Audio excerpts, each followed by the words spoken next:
That's awesome. Thanks. Sorry, this came out. Give me 1 second. So here's the lesson for playing a live show.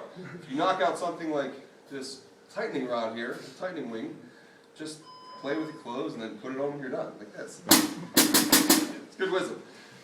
So that part in my mind is just seriously based off of hearing.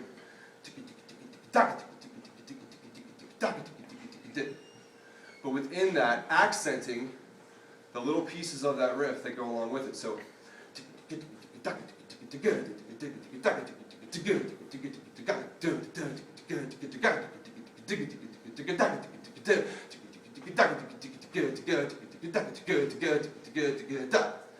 hear how you can hear little pieces around it? Okay? So really, it'd be the same thing as playing this.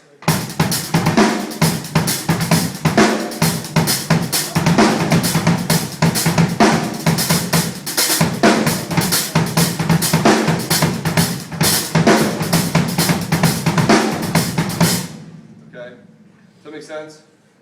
And then to make it linear, if I was just going to play this on, let's say, just my hi-hat, snare, and kick, I would just work on a pattern where I could accent those main parts. So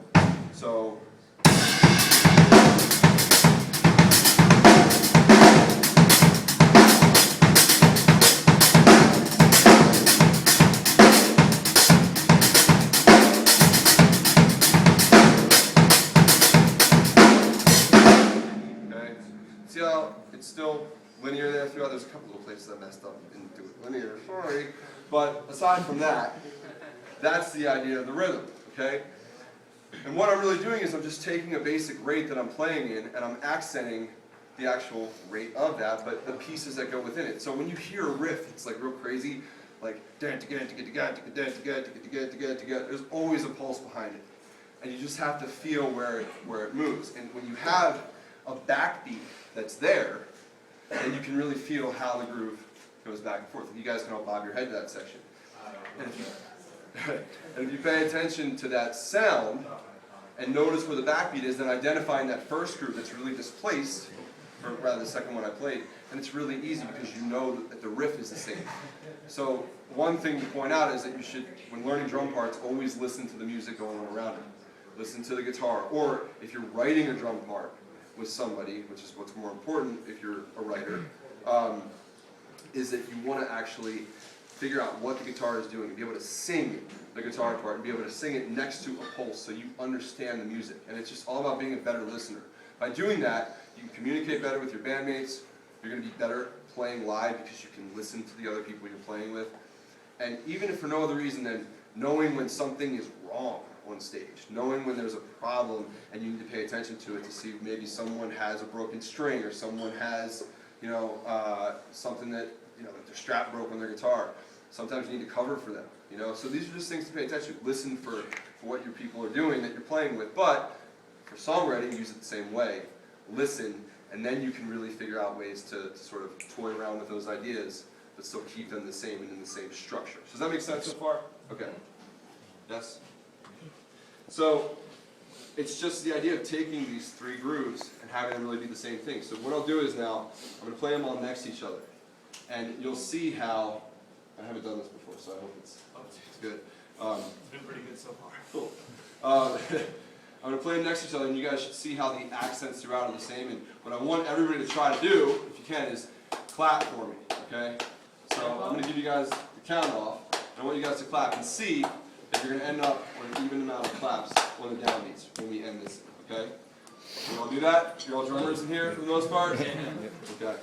So I'll start with the displaced riff, then I'll go to the second riff, and then I'll go to the linear riff, okay? So 1, 2, clap, clap, clap, clap.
cool is fills too, like that, like, let's see.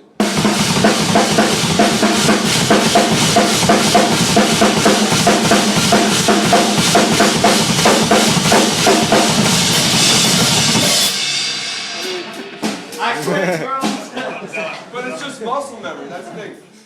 The next part that I want to mention that's really important is, as you write grooves to a riff, it's really important to try to outline the ones that you actually really like, and don't just play them one time or two times. Loop them, because at the end of the day when you're playing with a band, you don't want to be thinking about your part being played perfectly every time. The more you loop it, the more muscle memory you have for that part. And what you can focus on then is making it have feel and getting into the music rather than thinking about, am I playing this right, am I playing this right? So it's really important to be able to commit to an idea and go with it. And don't focus on playing it perfectly, just focus on feeling how it works with your body movements. And focus on finding the pulse.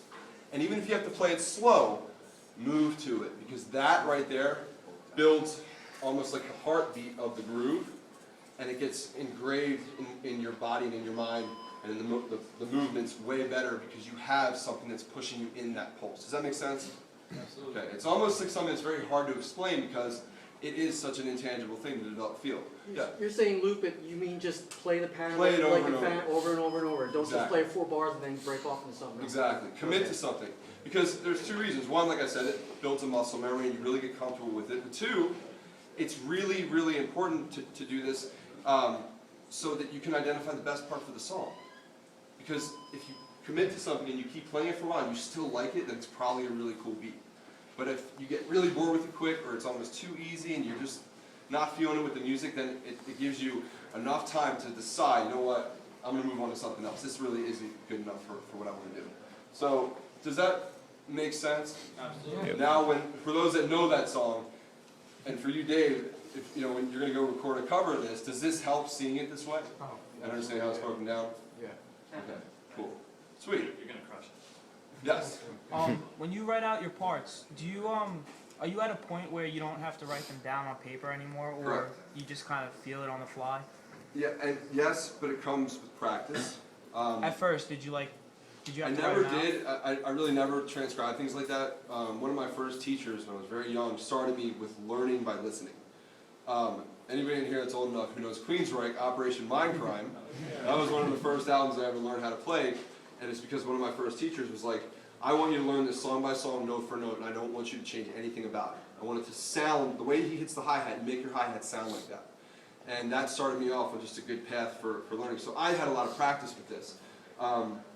And we were talking about it last night, like that's why digesting riffs by periphery, or like when I played Animals as Leaders, which is considered complicated music, it's easy to digest because I've had so much practice with doing it that way. And I played in like a Dream Theater cover band when I was in my early teens, and then I played in a Rush cover band. So I had a lot of experience learning really long songs with really intricate parts. So it's a little bit easier for me because of my background in playing to digest these ideas. But what I would do is actually videotape myself to see two things. One, what the part is if I like something. So when I sit down to practice, I'll set up a camera and just film myself. And I'll figure out what looks good for one in terms of, am I into it? Am I grooving? Is it something that I actually am feeling, or is it something that I look stiff, I need to work on more to get loose? And then two, I'll pay attention to what the groove is. So if I really like it, I can remember it and then get it down and just get engraved that way. So, how much time do I have? 1 minute and 20 seconds. Oh wow, okay. We were going to play one more song. Can I do that real quick? Okay. Do you guys want Please. to-